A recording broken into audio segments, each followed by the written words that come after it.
Welcome.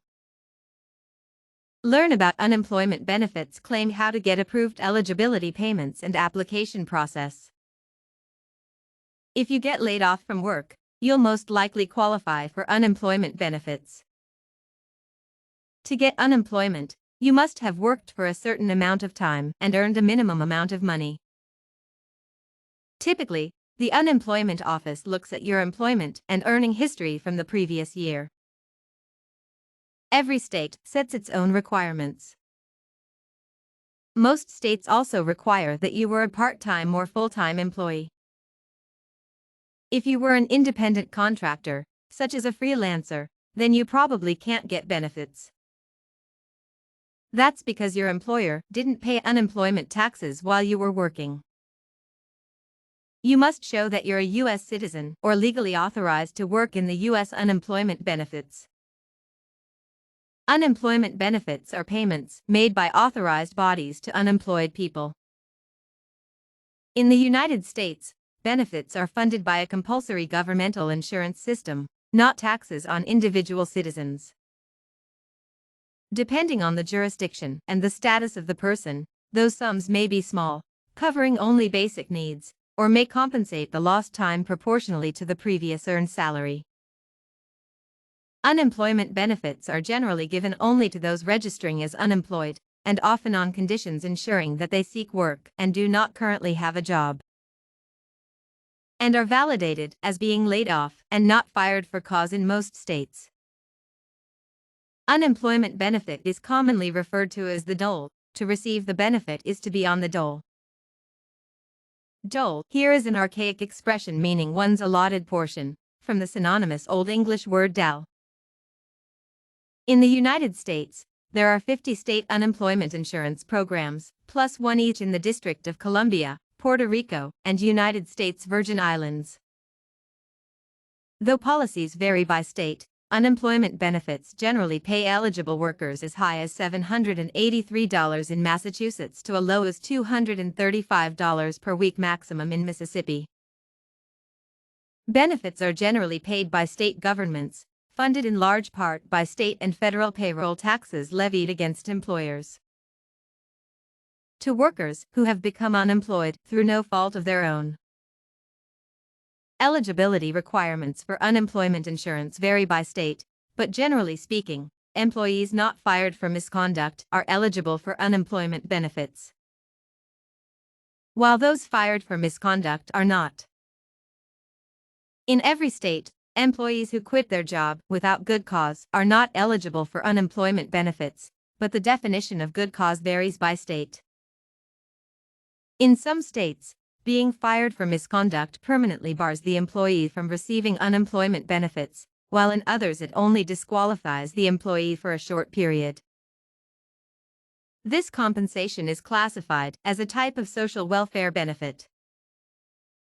According to the Internal Revenue Code, these types of benefits are to be included in a taxpayer's gross income. The standard time length of unemployment compensation is 6 months, although extensions are possible during economic downturns. During the Great Recession, unemployment benefits were extended by 73 weeks.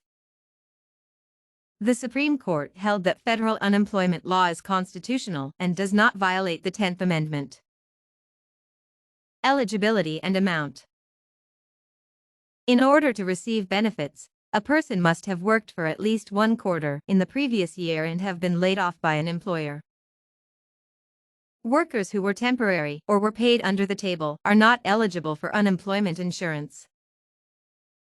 If a worker quits without good cause or is fired for misconduct, then they are normally not eligible for UI benefits. There are 5 common reasons a claim for unemployment benefits are denied. The worker is unavailable for work. The worker quit his or her job without good cause. The worker was fired for misconduct, refusing suitable work, and unemployment resulting from a labor dispute. In practice, it is only practical to verify whether the worker quit or was fired. If the worker's claim is denied, then they have the right to appeal. If the worker was fired for misconduct, then the employer has the burden to prove that the termination of employment is a misconduct defined by individual states' laws. However, if the employee quit their job, then they must prove that their voluntary separation must be good cause. Generally, the worker must be unemployed through no fault of his/her own, although workers often file for benefits they are not entitled to, when the employer demonstrates that the unemployed person quit or was fired for cause the worker is required to pay back the benefits they received. The unemployed person must also meet state requirements for wages earned or time worked during an established period of time to be eligible for benefits. In most states, the base period is usually the first 4 out of the last 5 completed calendar quarters prior to the time that the claim is filed. Unemployment benefits are based on reported covered quarterly earnings. The amount of earnings and the number of quarters worked are used to determine the length and value of the unemployment benefit. The average weekly in 2010 payment was $293. As a result of the American Recovery and Reinvestment Act passed in February 2009, many unemployed people receive up to 99 weeks of unemployment benefits. This may depend on state legislation. Before the passage of the American Recovery and Reinvestment Act, the maximum number of weeks allowed was 26. Application process. It generally takes 2 weeks for benefit payments to begin, the first being a waiting week, which is not reimbursed, and the second being the time lag between eligibility for the program and the first benefit actually being paid. To begin a claim, the unemployed worker must apply for benefits through a state unemployment agency.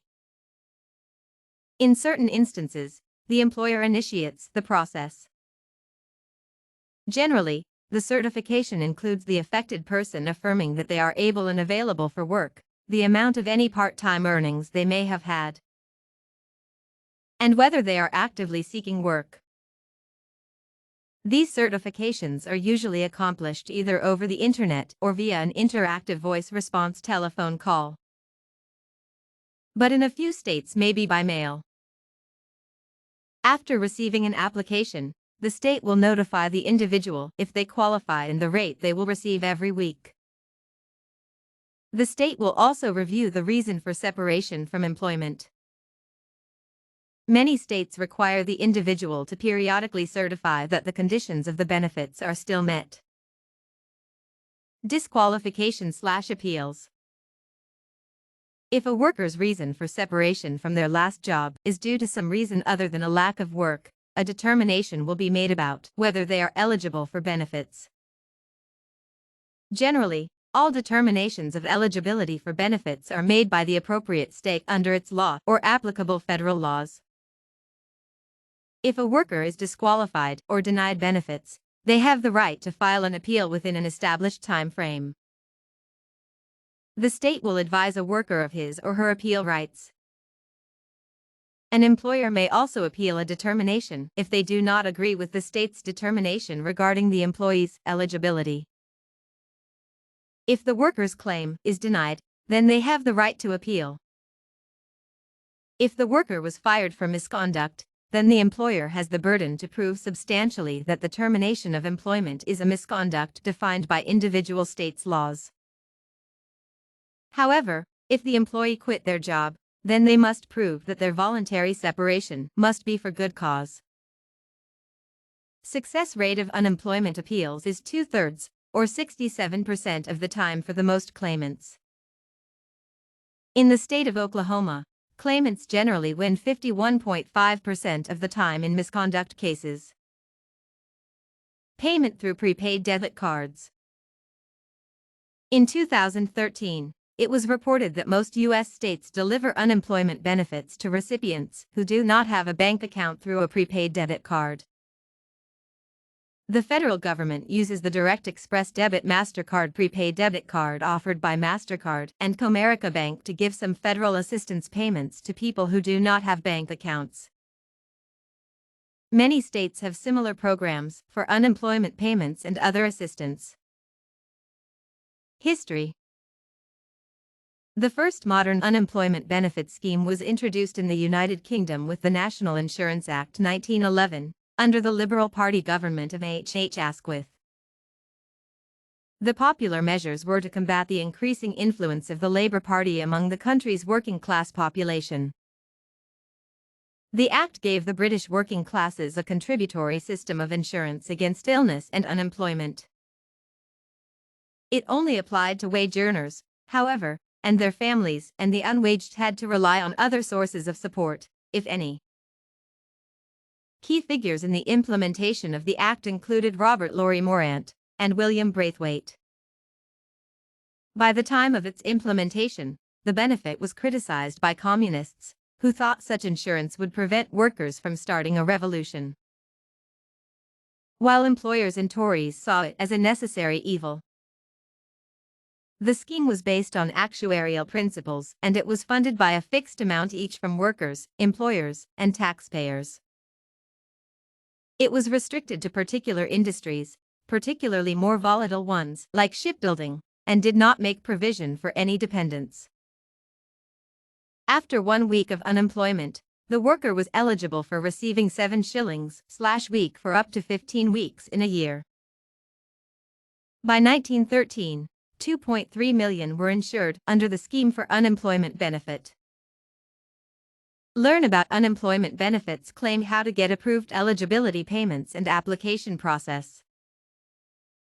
Thank you for watching this video. Goodbye.